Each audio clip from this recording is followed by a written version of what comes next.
Chapter 3: Evolution of Indian Economy. The background. The economic profile of India was in complete distress at the time of independence. Being a typical case of colonial economy, India was serving a purpose of development not for herself but for a foreign land, the United Kingdom.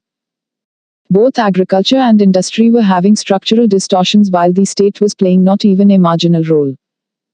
During the half-century before India became independent, the world was having accelerated development and expansion in its agriculture and industry on the shoulders of the active role being played by the states, with the same happening in the UK itself. 1. There was not only the unilateral transfer of investable capital to Britain by the colonial state, the drain of wealth, but the unequal exchange was day by day crippling India's commerce, trade and the thriving handloom industry too. The colonial state practiced policies which were great impediments in the process of development in the country. Throughout the colonial rule, the economic vision that the state had was to increase India's capacity to export primary products and increase the import of the British manufactured goods and raise revenues to meet the drain of capital as well as meet the revenue requirements of the imperial defense. 2. The social sector was a neglected area for the British rulers, which had a negative impact on the production and productivity of the economy. India remained a continent of illiterate peasants under British rule. At the time of independence, its literacy was only 17% with 32.5 years of life expectancy at birth. 3. Industrialization of India was also neglected by the colonizers. The infrastructure was not built to industrialize India but to exploit its raw materials. Indian capitalists who did emerge were highly dependent on British commercial capital, and many sectors of the industry were dominated by British firms, e.g. shipping, banking, insurance, coal, plantation crops and jute. 4. The pre-independence period was altogether a period of near stagnation, showing almost no change in the structure of production or in the levels of productivity. The aggregate real output during the first half of the 20th century estimated at less than 2% a year or less. 5. The overall economic performance of India under the British rule was very low. According to economic statistician Angus Maddison, there was no per capita growth in India from 1600 to 1870. Per capita growth was a meager 1.2% from 1870 to 1947, compared with 1% in the UK. 6. The per capita incomes of Rs. 18 for 1899 and Rs. 39.5 for 1895 in current prices say the true story of the abject poverty Indian masses were faced with. 7. The repeated famines and disease epidemics during the second half of the 19th century and the first half of the 20th century show the greatest socio-economic irresponsibility and neglect of the British government in India at one hand and the wretchedness of the masses at the other. 8. The political leaders and the industrialists both were very much aware and conscious about the economic inheritance once India became independent.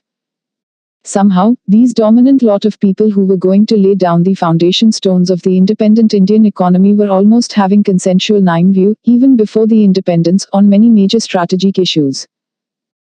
State governments should be given a direct responsibility for development.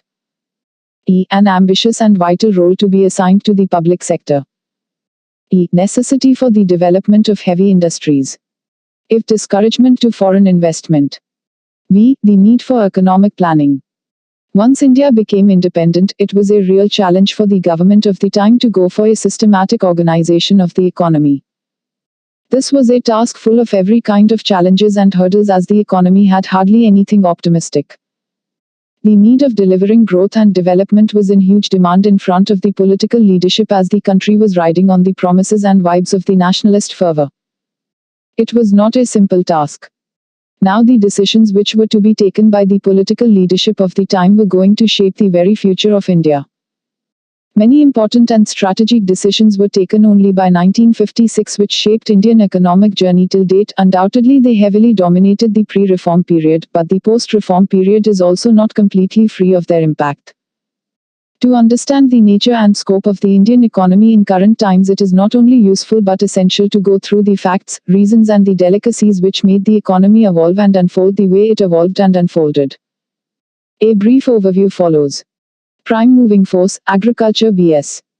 industry. A topical issue of the debate regarding India has been the choice for the sector which will lead the process of development. The government of the time opted for industry to be India's prime moving force of the economy. Whether India should have gone for agriculture as its prime moving force for better prospects of development is a highly debatable issue even today among experts. Every economy has to go for its development through exploitation of its natural and human resources. There are priorities of objectives set by the economy which is attempted to be realized in a proper time frame. The availability and non-availability of resources, natural as well as human, are not the only issues which make an economy decide whether to opt for agriculture or industry as its prime moving force. There are many more socio-political compulsions and objectives which play their roles in such decision-making.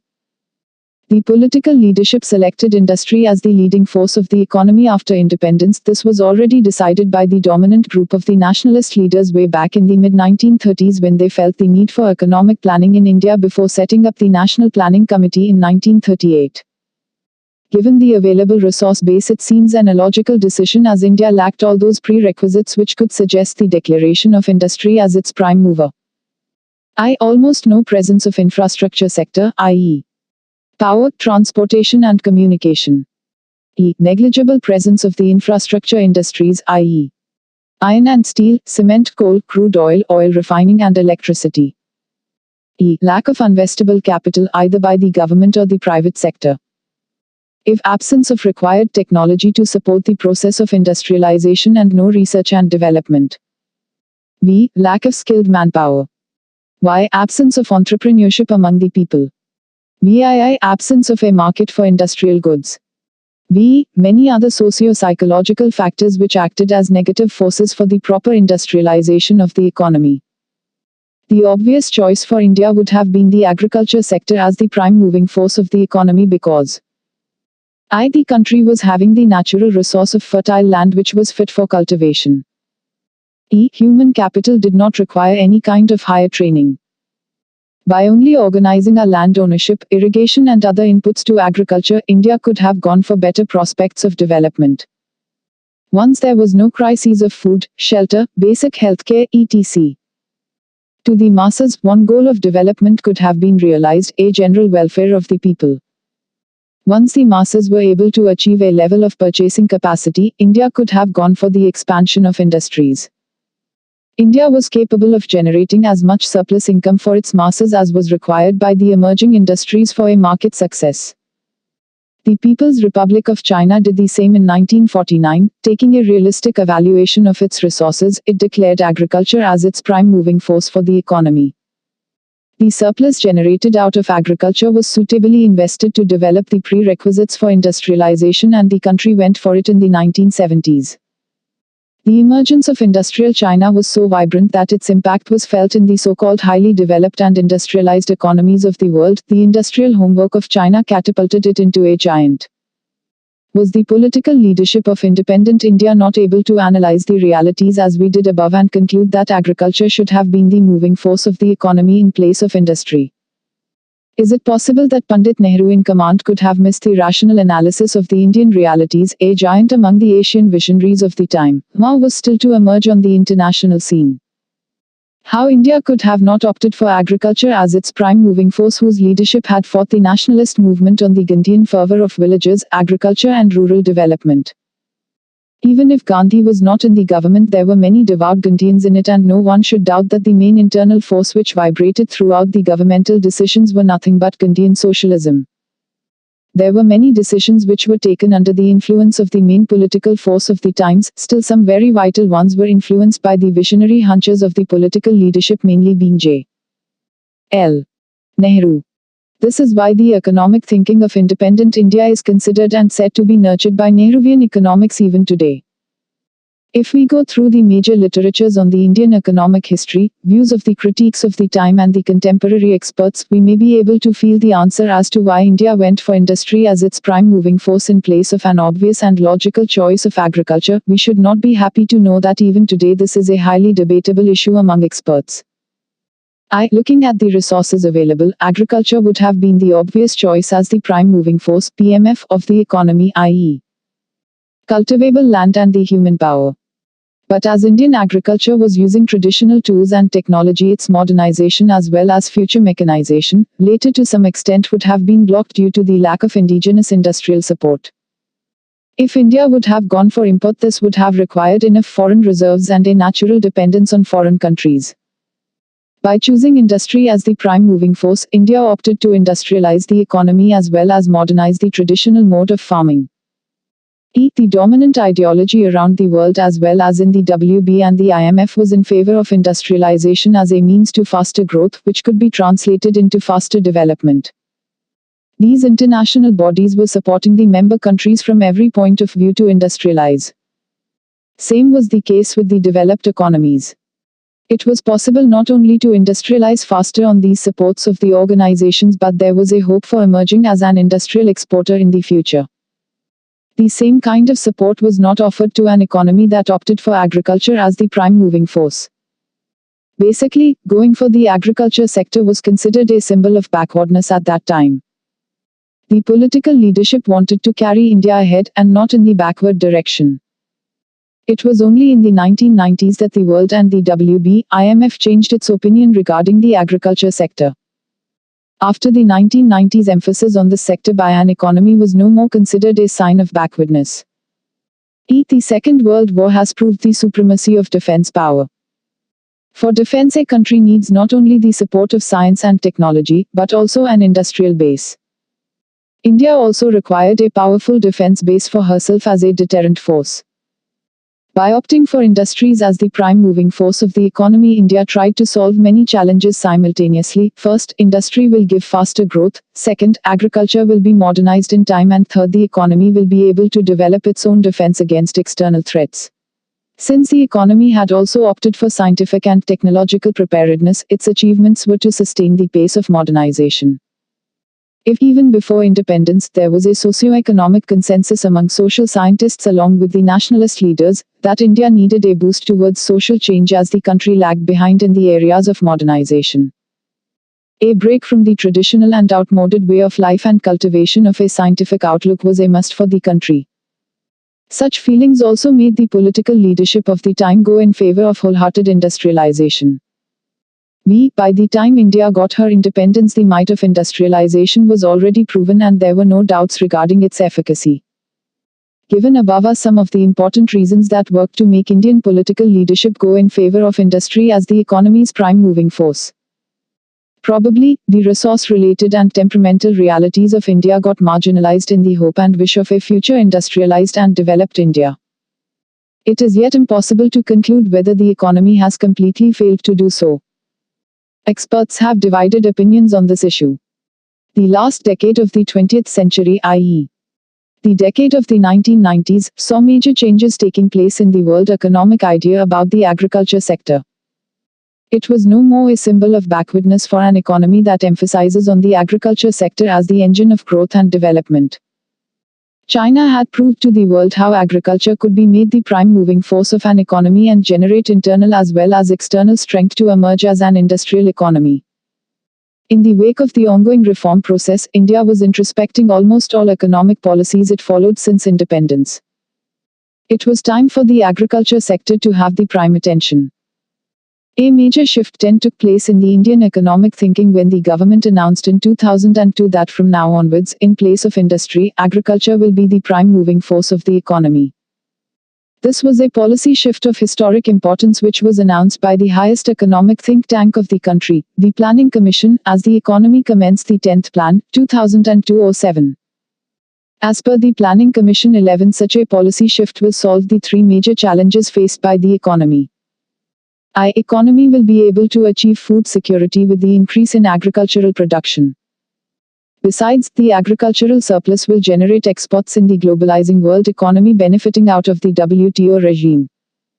The challenge of poverty alleviation will be solved to a great extent as the emphasis will make agriculture a higher income generating occupation and induce growth in the rural economy by generating more gainful employment.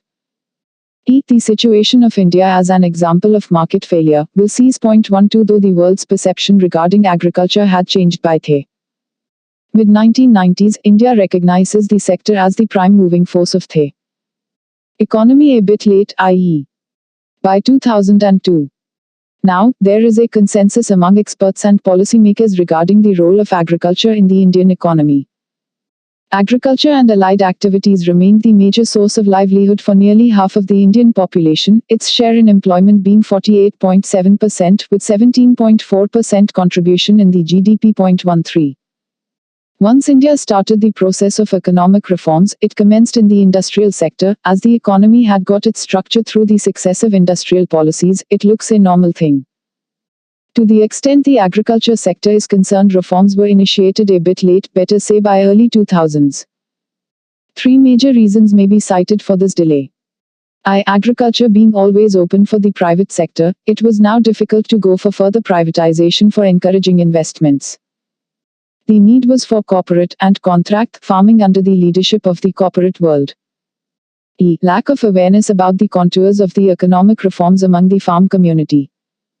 The heavy dependency of population on agriculture for livelihood could not permit the government to go for the right kind of agricultural reforms at the right time. First, the industrial sector, via manufacturing, needed expansion to lessen the population dependency on the agriculture sector. Any one sector in which the governments at the center and states have been facing the biggest hurdles has been the farm sector. The major reform needs and the hurdles being faced may be summed up in the following points. A national agri-market is the need of the hour, but there lacks a political will among the majority of states to put in place a right kind of agricultural produce market committees. The need of promoting corporate investment in the farm sector is hurdled by the lack of an effective and transparent land acquisition law. Labor reforms needs fine-tuning to promote industrial farming, which is hurdled by a long tradition of complex kind of labor laws of the country.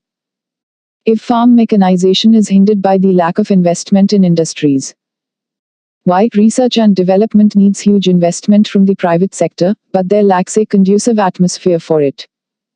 Right kind of downstream and upstream requirements together with a proper kind of supply chain management is BACNT in the area of agri-goods. Expansion of the right kind of commodity trading in agri-commodities. Strengthening the farm sector to face the competition posed by the agricultural sector of the developed world, with regard subsidies and prices, in wake of the globalizing world economy. Making farming remunerative to check farm crises of contemporary times. Experts believe that for taking the right policy steps in the sector there needs a high degree of federal maturity in the country. Increased awareness among farmers together with the right government support to prevent farm distress will serve the purpose in a great way. Planned and mixed economy. Independent India was declared to be a planned and a mixed economy. India needed national planning, which was decided by the political leadership almost a decade before independence. 14 India was not only facing regional disparities at the level of resources, but inter-regional disparities were also prevalent, since centuries. Mass poverty could only be remedied once the government started the process of economic planning. Economic planning was thus considered an established tool of doing away with such disparities. Basically, it was the abject poverty of the masses which made the government go for planning so that it could play an active role in the allocation of resources and mobilize them for equitable growth and development. Though India was constitutionally declared a federation of states, in the process of planning, the authority of regulation, directing and undertaking economic activities got more and more centralized in the union government. 15. India's decision for a planned economy was also molded by some contemporary experiences in the world. 16 Firstly, the Great Depression of 1929 and the Reconstruction challenges after the Second World War had made experts to conclude in favor of a state intervention in the economy, opposite to the contemporary idea of non-interference as proposed by Adam Smith. Secondly, it was the same time that the command economies, i.e., state economies of the Soviet Union and the East European countries started making news about their faster economic growth. In the 1950s and 1960s, the dominant view among policymakers around the world was in favor of an active role of the state in the economy. Thirdly, a dominant role for the state in the economy to neutralize market failure situations, as happened during the period of the Great Depression when demand fell down to the lowest levels, was gaining ground around the world. For many newly independent developing nations, economic planning was therefore an obvious choice. Economic planning was considered to help states to mobilize resources to realize the prioritized objectives in a well-defined time frame. Once the political leadership had decided in favor of a planned economy for India and a major role for the state in the economy, they needed to clarify about the organizational nature of the economy, whether it was to be a state economy or a mixed economy, because planning was not possible in a free market economy, i.e., capitalistic economy. The idea of planning in India was inspired from the Soviet planning, which was a command economy and did not suit the requirements of democratic India, which was till now a privately owned economy. 17 The dominant force behind planning in India, at least after independence, was Nehru himself, who had strong socialist leanings. He thought it important to define the role of the state in the economy, which was going to be at times similar to the state in the Soviet Union and at times completely dissimilar to it. Though there was an example of a capitalistic democratic system going for planning, France by that time, 1947, it had little experience to offer the Indian policymakers. France had gone for a mixed economy by 1944-45. With the basic urge to accelerate the process of economic growth, the planners went to define the respective roles of the state and the market in the very first plan itself. The following lines look refreshingly ahead of the times and crystal clear about the scope of the government's role in the economy vis-a-vis the private sector. This brings us to the problem of the techniques of planning. A possible approach to the problem is, as mentioned earlier, through a more or less complete nationalization of the means of production and extensive system of government controls on the allocation of resources and on the distribution of the national product. Judged purely as a technique of planning, this may appear a promising line of action. But viewed against the background of the objectives outlined above, and in the light of practical considerations, such an expansion of the public sector is, at the present stage, neither necessary nor desirable. Planning in a democratic setup implies the minimum use of compulsion or coercion for bringing about a realignment of productive forces. The resources available to the public sector have, at this stage, to be utilized for investment along new lines rather than in acquisition of existing productive capacity. Public ownership of the means of production may be necessary in certain cases, public regulation and control in certain others. The private sector has, however, to continue to play an important part in production as well as in distribution. Planning under recent conditions thus means, in practice, an economy guided and directed by the state and operated partly through direct state action and partly through private initiative and effort. 18 The above quoted lines are imaginatively ahead of the times. It will be suitable to note here that as 1950s and 1960s made the world experts favor state intervention in the economy, the East Asian miracle 19 of the coming 3 decades was going to define the very limits of such an intervention. The East Asian economies were able to sustain a high growth rate over 3 decades and had revived again the discussions regarding the respective roles of the state and the market as well as the nature of the state's role in the economy. The kind of conclusions drawn were very similar to the view presented in India's first plan itself, which was presented by the World Bank in 1993. The real nature of the Indian brand of mixed economy, though beautifully outlined in 1951 itself, went through a process of detailed evolution in the decade of the 1950s. 20 By the end of the 1950s, the concept of the mixed economy was almost buried and rose from hibernation only by mid-1980s and finally early in 1990s, in the wake of the process of economic reforms. We see the government modifying the process of planning and functions of the Planning Commission in wake of the reform process, an attempt to redefine the roles of government and private sector in the economy. In a sense, India was increasingly getting more dependent on the latter for the promotion of growth and development. By early 2015, we saw some major changes taking place in the area of planning in India.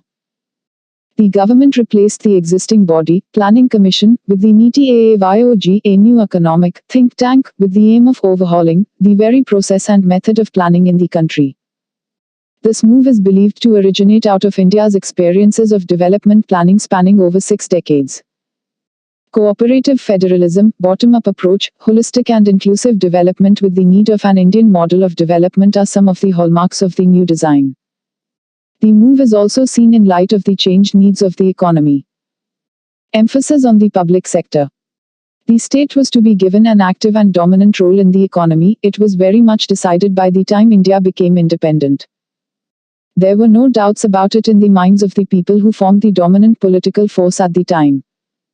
Naturally, there was going to be a giant structure of the government-controlled enterprises to be known as the public sector undertakings PSUs. Criticism aside, there were at that time a strong logic behind the glorification of PSUs. Some of the reasons for heavy investments in the PSUs were purely natural while others were consequential in nature. There were certain highly commendable objectives set for them, some other goals would go on to serve the very soul of the mixed economy. We must go for an impartial and rational analysis of the matter, in the midst of all the criticism of PSUs and the contemporary moves of privatizing them, to understand their roles in the Indian economy. We may understand the reasons behind the ambitious expansion of the PSUs in the face of the following major requirements. 1. Infrastructural needs. Every economy, whether it is agrarian, industrial or post-industrial, needs suitable levels of infrastructure such as power, transportation and communication. Without their healthy presence and expansion, no economy can grow and develop. At the eve of independence, India was having almost no presence of these three basic requirements. There was just a beginning in the area of railways and post and telegraph. Power was restricted to selective homes of government and the princely states. It means even if India had opted for agriculture as its prime moving force, it had to develop the infrastructure sector. These sectors require too much capital investment as well as heavy engineering and technological support for their development. Expansion of the infrastructure sector was considered not possible by the private sector of the time as they could possibly not manage the following components. I. Heavy investment in domestic as well as foreign currencies. E. Technology. E. Skilled manpower, and if entrepreneurship. Even if these inputs were available to the private sector, it was not feasible for them as there was no market for such infrastructure.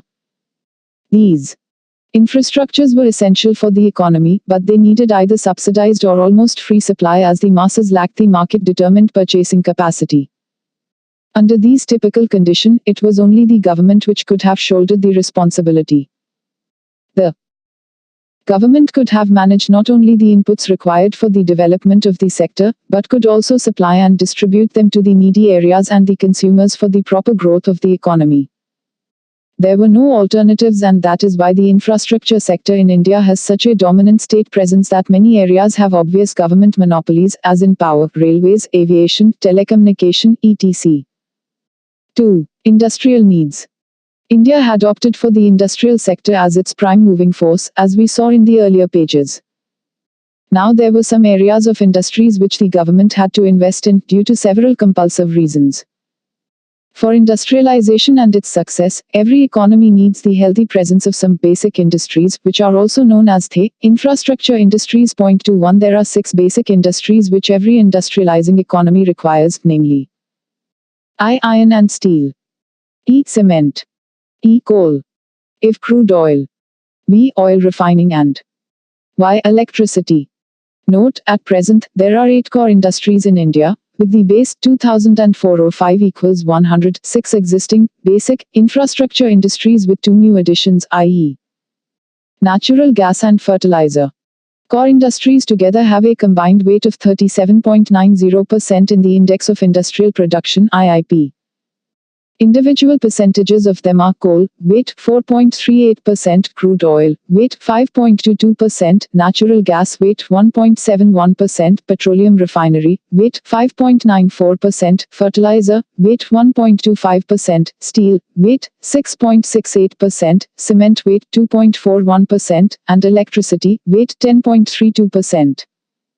Similar to the infrastructure sector, these basic industries also require a high level of capital, technology, skilled manpower and articulation in entrepreneurship, which was again considered not feasible for the private sector of the time to manage. Even if the private sector supplied goods from the basic industries, they might not be able to sell their products in the market due to the lower purchasing power of the consumers. Perhaps that is why again the responsibility of developing the basic industries was taken up by the government. Out of the 6 basic industries, the cement industry had some strength in the private sector, while in the iron and steel industry a lone private company was present. The coal industry was controlled by the private sector and crude oil and refining was just a beginning by then. The level of demands of an industrializing India was never to be met by the existing strength of the basic industries. Neither the required level of expansion in them was possible by the existing number of private players. With no choice left, the government decided to play the main role in industrializing the country. In many of them we as a result, see a natural monopoly for the PSUs, again. 3. Employment generation. The PSUs were also seen as an important part of the employment generation strategy. A government in a democratic setup cannot think only economics, but it has to realize the socio-political dimensions of the nation too. The country was faced with the serious problem of poverty and the workforce was increasing at a fast rate. Giving employment to the poor people is a time-tested tool of poverty alleviation. The PSUs were thought to create enough jobs for the employable workforce of the economy. There was also felt an immediacy for a social change in the country. The poverty of a greater section of the country was somehow connected to the age-old caste system which propitiated the stronghold of the upper castes on the ownership of land, which was the only means of income and livelihood for almost above 80% of the population. Along with the ambitious policy of land reforms, the government decided to provide reservations to the weaker sections of the society in government jobs. The upcoming PSUs were supposed to put such jobs at the disposal of the government which could have been distributed along the decided reservation policy. Such reservations were considered an economic tool for social change. In the highly capital-intensive sectors in which the government companies were going to enter, managing investable funds to set them up was not going to be an easy task. The government did manage the funds with sources like taxation, internal and external borrowing, and even taking last refuge in the printing of fresh currencies. The government went to justify the high taxation and heavy public indebtedness in supplying employment to the Indian employable population. The PSUs were considered by the government as the focus of the trickle-down effect. The government did everything to set up and run the PSUs as the benefits were supposed to percolate to the masses, finally reinforcing growth and development in the country. Employment in the PSUs was seen as the effort of the trickle-down theory, simply said. At a point of time, Nehru even mentioned the PSUs as the temples of modern India. The government went to commit even a job in every household via the PSUs without calculating the dimensions of the future labor force in the country and the required resources to create jobs at such a high scale. But the government went on creating new PSUs without analyzing the fiscal repercussions, moreover believing them to be the real engine of equitable growth. The employment generation responsibility of the PSUs was extended to such an extent by the government that most of them had oversupply of the labor force which started draining its profits on account of salaries, wages, pensions and provident funds. The latter two had late financial impact. 4. Profit and development of the social sector. The investment to be made by the government in PSUs was in the nature of asset creation, and these entities were to be involved in production activities. It was natural for the government to gain control over the profits and dividends accruing from them. The goods and services the PSUs produced and sold provided disposable income to the government. The government had a conscious policy of spending the income generated by the PSUs. They were to be used in the supply of the social goods, or what is called the public goods. And thus, India was to have a developed social sector. By social goods, the government meant the universal supply of certain goods and services to the citizen. These included education, healthcare, nutrition, drinking water, social security, etc. In India, it means that the PSUs were also visioned as the revenue generators for the development of the social sector. Due to many reasons, the PSUs would not be able to generate as much profit as was required for the healthy development of the social sector. This eventually hampered the availability of public goods in the country. In place of giving profits back to the government, a large number of the PSUs started incurring huge losses and required budgetary support regularly. 5. Rise of the private sector. As the PSUs took the responsibility of supplying the infrastructure and the basic industries to the economy, a base for the rise of private sector industries was slowly established. With the rise of private sector industries in the country, the process of industrialization was thought to be completed. Out of the many roles the PSUs were supposed to play, this was the most far-sighted. What happened to the different roles the PSUs were assigned is a totally different matter, to which we will return while discussing the industrial scenario of the country. Here we have analyzed why the government of India after independence went for such an ambitious plan of expansion of the public sector. Besides, the PSUs were aimed at many other connected areas of developmental concerns, such as self-sufficiency in production, balanced regional development, spread of small and ancillary industries, low and stable prices, and long-term equilibrium in balance of payment. Over time, the PSUs have played a critical role in promoting the growth and development of the country. 2. By the mid-1980s, there emerged a kind of consensus across the world, including the IMF and World Bank, regarding the inefficiency and underperformance of the PSUs, in the wake of the idea of the Washington Consensus, which is said to promote neoliberal economic policies across the world. In the wake of it, there commenced a process of privatization and disinvestment of the PSUs among majority of the economies in the world, India being no exception to it. By late 1990s, new studies proved that underperformance and inefficiency could be there in the private sector companies too. By mid-2000s, in the wake of the US subprime crisis, a new consensus emerged among the international organizations that state government need not exit the economy, and a kind of slowdown towards privatization moves of the PSUs across the world. The world, in a sense, is pushing the pause button on neoliberalism, is under process. India pursued a less ambitious disinvestment policy from 2003-04 to 2015-16. The government has decided to own controlling shares among the divested PSUs. Since 2016-17 financial year, the government has decided to restart the process of strategic disinvestment, in which the ownership of the PSUs may also be transferred to the private sector. Such a policy of disinvestment was launched by the government in 2000, which was paused by the UPAI in 2003-04. The government has also decided in favor of selling increased shares of the PSUs to the foreign institutions, at par with the domestic financial institutions.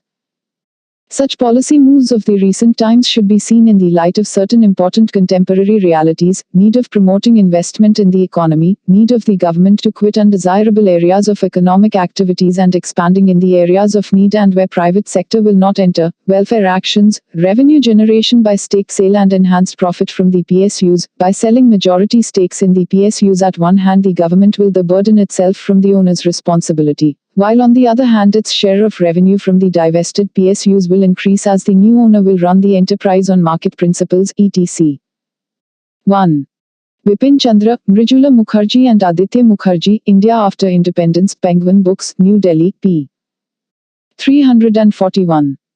2. Bipin Chandra, The Colonial Legacy, in Bimal Jalan, ed. The Indian Economy, Problems and Prospects, Penguin Books, New Delhi, Revised Edition, 2004 p. 5. 3. B. R. Tomlinson, The Economy of Modern India 1860-1970, Cambridge University Press, Cambridge, 1993 p. 7. 4.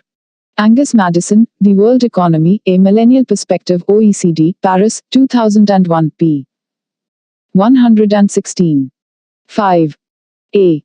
Vaidyanathan, The Indian Economy Since Independence, 1947-90, in Dharma Kumar ed. The Cambridge Economic History of India, Vol. 2, Cambridge University Press, Cambridge, England, Expanded Edition, 2005 p. 947. 6. Angus Maddison, The World Economy, p. 116. 7. The respective data of Digby and Atkinson have been quoted by Sumit Sarkar. Modern India 1885-1947, Macmillan, New Delhi, 1983 p. 42. 8. Recounted vividly by Mike Davis in his Late Victorian Holocaust, A Nino Famines and the Making of the Third World Warsaw, London and New York, 2001 p. 162, where he links the monsoon failures in India to El Niño, Southern Oscillation, ENSO, climate fluctuations in the Western Pacific. The monsoon failure leading to drought and hunger one year and then to a severe malaria epidemic the next, when the rains reappeared and a burst of mosquito abundance afflicted a weakened population. 9. Bipin Chandra et al. India's Struggle for Independence, p. 15. 10. The Government of India had shown such an intention in two regular union budgets, i.e. the fiscals 2001 and 2001-02, but has not announced the shift officially. 11. Planning Commission, 10th Five-Year Plan, 2002-07, Government of India, New Delhi, 2002. 12. It has been argued by economists time and again that India is a typical example of market failure. Market failure is a situation when there are goods and services in an economy and its requirement too, but due to lack of purchasing power, the requirements of the people are not translated into demand. Whatever industrial goods and services India had been able to produce, they had stagnated or stunted sales in the market, as the largest section of the consumers earned their livelihood from the agriculture sector, which is unable to create a purchasing power to the levels required by the market. As agricultural activities will become more gainful and profitable, the masses depending on it will have the level of purchasing capacity to purchase the industrial goods and services from the market. Thus, the Indian market won't fail. The view has been articulated by Amartya Sen and Jean Rizet in their monograph titled India, Economic Development and Social Opportunity, United Nations University, 1996. 13. Ministry of Finance, Economic Survey 2015-16, Government of India, Vol. 2, p. 98. 14. National Planning Committee, COI, N. Delhi, 1949. 15. Bimal Jalan, India's Economic Policy, Penguin Books, New Delhi, 1993, p. 2. 16. C. Rangarajan, Perspectives on Indian Economy, UBSPD, New Delhi, 2004, p. 96. 17. Rakesh Mohan, Industrial Policy and Control, in Bimal Jalan, ed. The Indian Economy, Problems and Prospects, p. 101. 18. Planning Commission, The First Five-Year Plan, A Draft Outline, COI, New Delhi, 1951. 19. The East Asian Miracle, World Bank, Washington, D.C., 1993.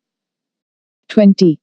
We see the process of evolution, especially in the industrial policies India pursued since 1948 to 1956. 21. Infrastructure sector and infrastructure industries are quite different things. 22. Sumit Bose and Sharat Kumar, Public Sector Enterprises, in Kaushik Basu and Anemi Martins, eds. The New Oxford Companion to Economics in India, Vol. 2, Oxford University Press, New Delhi, 2012, p. 578-83.